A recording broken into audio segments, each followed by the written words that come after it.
The ancient Taoist text Zhuangzi describes Liezi as the sage who rode the wind, with an admirable indifference to external things. And thus, in his lightness, he was free from all desires to pursue the things that supposedly make us happy. Lie Yoku, also known as Liezi or Master Li, is attributed as the author of the eponymous ancient Taoist text. Even though there is a debate among scholars whether or not Liezi truly existed as a person, the text is considered the third most important scripture in Taoism after the Tao Te Ching and the Zhuangzi. The Liezi contains many stories with philosophical themes like the nature of reality, the purpose of life, and the workings of the mind. One theme that runs like a thread through this ancient scripture is the tendency of human beings to stand in their own way, and thereby sabotaging a spontaneous, effortless mode of living. Dominated by a mind burning with desire, anxiously trying to control the uncontrollable, we've become unwilling and unable to let the universe run its natural course, as we have exchanged spontaneity for fear. And the more we fight the universe, the more painful our lives become, as things inevitably change in directions we don't like. But how can we re-embark the natural flow of life? What if we dare to let go of our attachments and desires, our fears and inhibitions, and become as light as a feather like Liezi? This video explores the Taoist philosophy of Liezi on how to let go and ride the wind.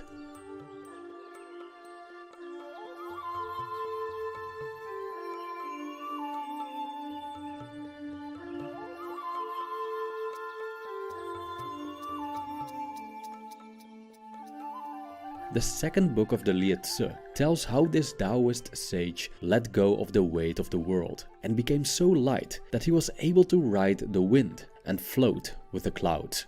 This happened after a period of disciplining his body and mind, during which he let go of conceptions of right and wrong.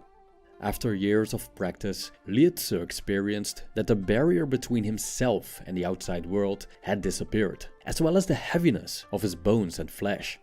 Without knowing it, I was being carried by the wind, he stated, drifting here and there. I did not know whether I rode on the wind or the wind rode on me. End quote. Now, riding the wind isn't to be taken literally. It's a metaphor for a mental state that we could experience according to the Taoist sages, in which we move lightly through life, as if we're floating. We ride the wind when external circumstances don't weigh us down, because we don't resist them, but live in harmony with them.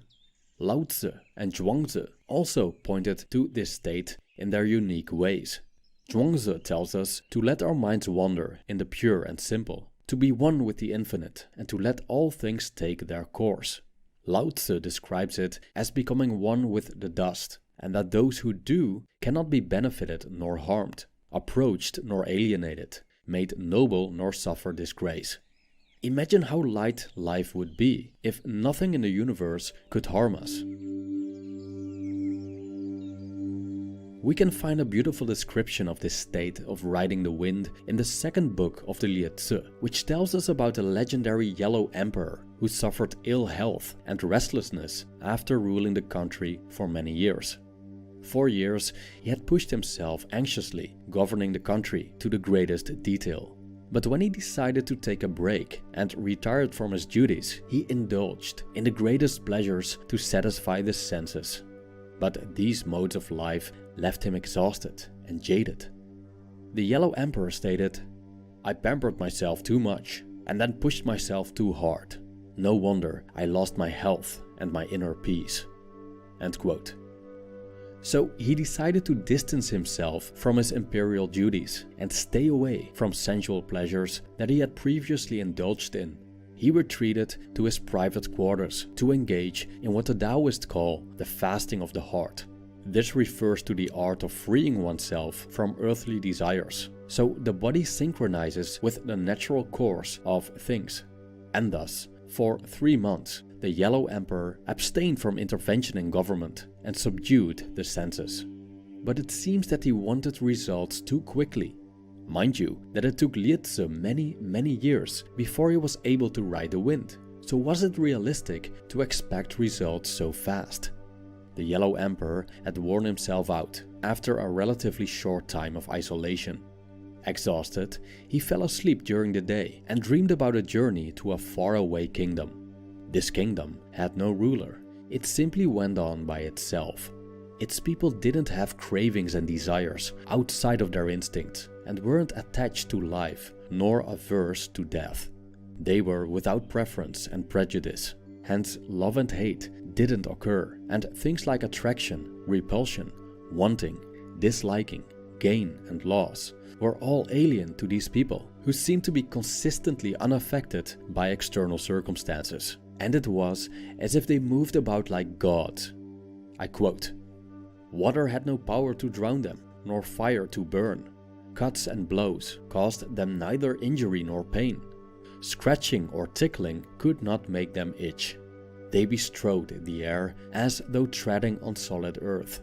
They were cradled in space as though resting in a bed." End quote. After his dream, the Yellow Emperor felt enlightened. He told his ministers that he now comprehended the way, but also understood that the way cannot be perceived by the senses nor explained by words. He realized that one cannot become enlightened by conscious thinking and effort, but that it's something that happens spontaneously, in his case, in a dream, which occurred after he stopped trying. Great orderliness followed in the empire, and when the Yellow Emperor passed away, the people mourned his death for 200 years. The question is, of course, how can one become as light as a Taoist sage and ride the wind? The second book of Liezi gives us several hints on how to pull this off. However, there's a paradoxical nature to it. On one end, there's a certain practice involved to let go of earthly desires, as well as the numerous categories and ideas created by the mind. On the other end, enlightenment seems to happen suddenly. In the case of Liezi, it took years. But the Yellow Emperor was enlightened after just a couple of months. In both cases, the change occurred when, during their practice, they reached a state of non-practice. So this sudden, spontaneous moment when one's body ceases to be heavy and one begins to float along with the wind like the seeds of a dandelion is aligned with the Taoist idea of doing without doing, or non-action. It's only when we stop striving, stop making effort, quit going somewhere, stop fighting against what is, that we get where we want to be, in the flow state, in which we float along with nature's current entirely, instead of resisting it.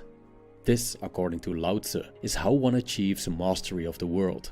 I quote, "One who seeks knowledge learns something new every day. One who seeks the Tao unlearns something new every day. Less and less remains until you arrive at non-action. When you arrive at non-action, nothing will be left undone.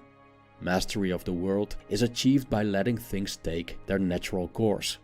You cannot master the world by changing the natural way." End quote. Liezi explained to his disciple, a man named Yin Sheng, what he went through before he became as light as a feather. He mentioned that after he let go of the notions of right and wrong, there was no barrier between himself and the outside world. So it seems that he stopped experiencing the separateness that was previously created by the mind. And that it's a sense of separateness that causes us to feel heavy and suffer. One day, Liezi asked the Taoist sage Wenzi why an enlightened person cannot be drowned by water, nor burned by fire. Wenzi explained that even though we separate things based on their external features, everything is fundamentally the same, as everything comes from the same origin. So when we cease to see ourselves separated from water, it won't drown us. And when we cease to see ourselves separated from fire, it won't burn us. Hence, the man who danced in the fire said, "What are rocks? What are flames? I don't know what you're talking about."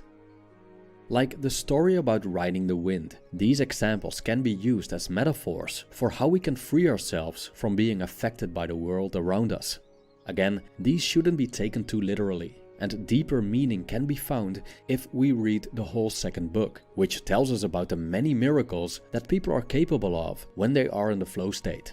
And also, which is perhaps even more important, how people tend to lose these abilities.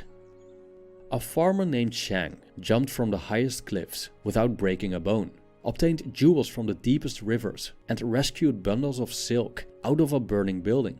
He did all of this in pure spontaneity, without hesitation or fear and desire for profit or a good reputation among his kinsmen.